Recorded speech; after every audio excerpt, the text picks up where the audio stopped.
Buenas tardes. Le vamos a hablar de las principales diferencias entre la US-GAAP, IFRS y las NIF. Para realizar esta presentación tuvimos en cuenta el libro de estas normas principales del Instituto Mexicano de Contadores Públicos Ernst y Young. Los integrantes de este grupo son Miguel Gutiérrez González, Berta Navarro García, Carol Pacheco y mi persona Lisney Pérez. La diferencia de los estados financieros.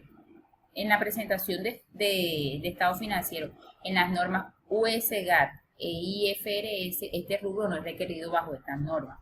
En cambio, las normas NIF, el estado de flujo efectivo recomienda la presentación de un rubro denominado efectivo o excedente para aplicar en actividades de financiamiento o efectivo para obtener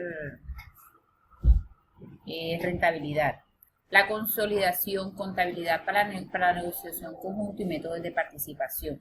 En las normas US-GAAP, la combinación de estados financieros se permite en algunas circunstancias. Para efecto de determinar si una inversión representa una asociada para efectos de aplicar el método de participación. Puede cotizar en una bolsa de valores, se considera el 10% o más bajo. En las normas IFRS no se permite la combinación de estados financieros, pero se permite el cotice en una bolsa de valores que se considera por un porcentaje del 20%. En las NIF se permite presentar estados financieros combinados de un grupo afiliado. Se presume que existe influencia significativa, si se es propietaria directa o indirectamente, del 25% más el poder del voto. Combinaciones de negocio. Bajo la US-GAAP y la IFRS, si la compañía adquirida tiene inversiones en asociadas, estas inversiones se reconocen como parte del método de compra, determinando el valor razonable de la inversión en el capital de dicha asociada. Mientras que en las NIF, en relación por la compra en etapas respecto de la valuación de la inversión previa en asociadas, las NIF difiere de las IFRS y las US-GAAP en lo referente a la remediación de los créditos mercantiles de cada etapa. En inventarios. En inventarios las normas US-GAAP utilizan el método WASE, el cual es aceptable para estas normas. En cambio, en la IFRS y las NIF no se permite este método como en el US-GAAP, sino que los inventarios que se registran al costo o el valor del mercado. Activos intangibles. En la US-GAAP, los costos de desarrollo se reconocen como gastos según se incurren, excepto si están tratados por otra norma del ASC. En las IFRS, los costos de desarrollo se capitalizan cuando puede probarse la factibilidad técnica y económica de un proyecto, la intención de concluir el activo y la capacidad para vender en el futuro.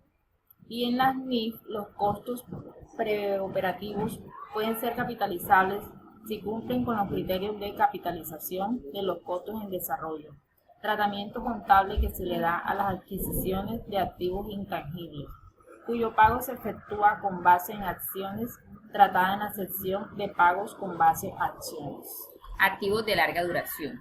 En las normas US-GAAP se permite la depreciación por componentes, mas no es común. En las propiedades de inversión, las US-GAAP, este tipo de propiedades no se definen por separado, por lo tanto se registra como disponible para uso o disponible para la venta. En cambio, en las IFRS se requiere depreciar por separado si los componentes de un activo tienen patrones de beneficios diferentes. En la IFRS las propiedades la definen como propiedades de inversión destinadas a la obtención de ingresos por renta o por plusvalía, o ambos. Este tipo de propiedades se registran alternativamente a su costo histórico valor razonable. En las NIF se requiere depreciar por separado si los componentes de un activo tienen patrones de beneficios directos. Deterioro de activos de larga duración, el crédito mercantil y del activo intangible. En las US-GAAP, este método consiste en dos pasos: aplicar una prueba de recuperación en la cual se compara con la suma de los flujos de efectivo no descontados y se establece que el activo no es recuperable. Se debe realizar pruebas de deterioro. En la IFRS, el método consiste en un solo paso y requiere que se efectúen pruebas de deterioro siempre y cuando existan indicios de esto. Bajo las normas NIF, la mayor diferencia es que se requiere efectuar una prueba anual de deterioro sobre los activos intangibles que tenga un periodo de amortización. Arrendamiento. Bajo las US GAAP, la pérdida por deterioro es el monto por el cual el valor en libros del crédito mercantil excede el valor razonable. En las IFRS es el monto por el que el valor en libros de la UG, incluyendo el crédito mercantil, excede su valor de recuperación.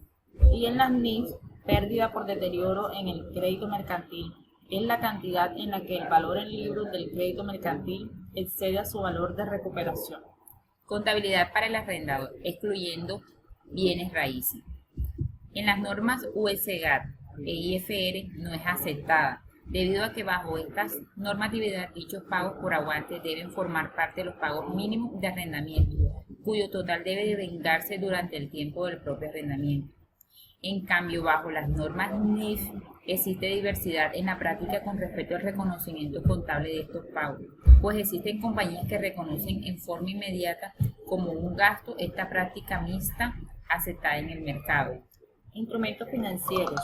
La evaluación de las otras inversiones permanentes identificadas en las NIF, mientras que en las US GAAP e IFRS estas inversiones generalmente se clasifican como instrumentos financieros para la venta valuados a su valor razonable.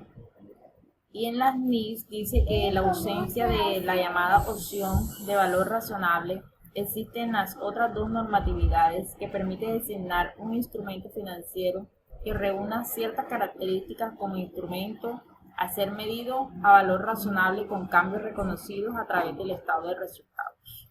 En la moneda extranjera es inflación. En las normas US GAAP e IFRS, el reconocimiento en los estados financieros consolidados del efecto acumulado por conversión en el capital contable se asigna a su totalidad a la participación controladora. Bajo estas normas, la participación es controladora y si no, le corresponde. Otra diferencia incluye aplicación de los principios de medición del valor razonable, incluyendo la utilización de precios obtenidos en el mercado. En las NIF no aplica. Impuestos sobre la utilidad. A diferencia de las US GAAP e IFRS, una entidad puede medir los elementos de sus estados financieros con base en una moneda diferente a su moneda funcional. Y en las NIF, medir los estados financieros considerados como base a lo que se denomina moneda de registro. Provisiones y contingencias. El ASC 460 garantía con un nivel alto de probabilidad en la ocurrencia. Requieren que se releven en las notas los estados financieros y se prohíbe el reconocimiento de las provisiones con costo futuro. La diferencia que encontramos de esta provisión en la IFR es la IAS 39, instrumento financiero, donde se da el reconocimiento y medición, y con la mayor probabilidad de que exista a que no. Requieren que se releven en las notas de los estados financieros y se prohíbe el reconocimiento. Disculpe.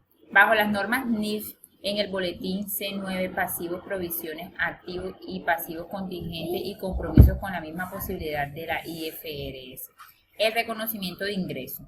En las normas US GAAP existen reglas específicas relativas de ingresos por desarrollo de software y de venta de bienes, donde buscan el reconocimiento del ingreso a través de criterios diferentes.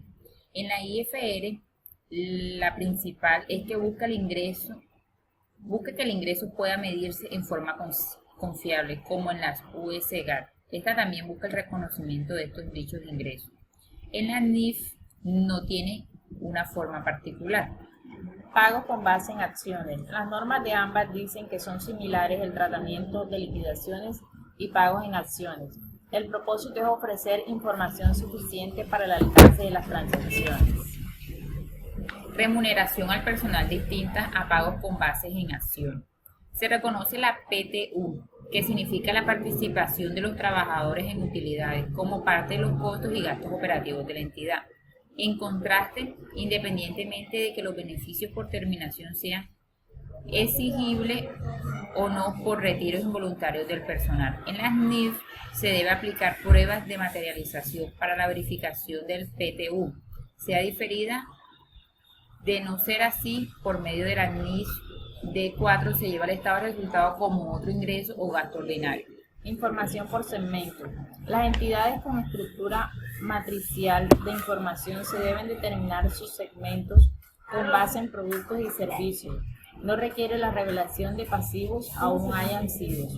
En las IFRS, los segmentos se determinan con base en un enfoque gerencial. Se requiere la revelación de pasivos, aún estos sean reportados en forma regular al CODM.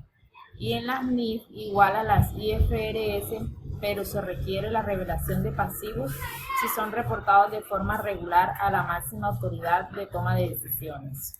La utilidad por acción. En las normas US-GAAP, estos contratos pueden ser liquidados en acciones, salvo que existan evidencia de los contratos y el cálculo de la UPAR. En las acciones adicionales se da por medio de promedio ponderado y su cálculo es trimestral. En la IFRS siempre se liquidan en acciones. El número de acciones adicionales se calcula con el promedio acumulado, sin utilizar el actual a cada uno de los anteriores. En las NIF se considera su liquidación en acciones. Para hallar el número de acciones adicionales hay que considerar los datos de los últimos meses. La información financiera a fechas indeterminadas. Cada periodo intermedio se considera una parte integrante del ejercicio anual. Hay siempre costos que benefician a más de un periodo intermedio. En la IFRS, tanto en la NIF, cada periodo intermedio se considera un periodo de información independiente. Un costo que no corresponde a la definición de activo al final del intermedio se difiere y un pasivo reconocido a la fecha para representar una obligación existente. Eventos posteriores. Se evalúan hasta la fecha en que se emiten los estados financieros o están disponibles para ser emitidos. En los US-GAAP, cuando los estados financieros cumplen con la aprobación necesaria, ha sido obtenida. En las IFRS se evalúan hasta la fecha en que los estados financieros son autorizados para su emisión. La mayoría de las entidades de los Estados Unidos no tienen requerimientos similares, mientras que en las NIF se evalúan hasta la fecha en que los estados financieros son autorizados para su emisión a terceros, dependiendo de los requerimientos de la estructura del gobierno corporativo y requerimientos estatutarios. Ya para terminar esta diferencia, le llevamos de las partes relacionadas. Tanto en las normas US-GAAP, IFR y NIF. En la US-GAAP, la ASC 850 requiere controlar todas las transacciones importantes entre partes relacionadas diferentes a compensaciones, provisiones de gasto y otras partidas similares del curso normal de negocio. En la IFRS, la IAS 24 establece una excepción parcial de revelación para las transacciones entre entidades relacionadas en el gobierno. Y en las NIF se requiere revelar todas las transacciones importantes entre partes relacionadas. Muchas gracias por su atención. Esperemos que haya sido de su agrado.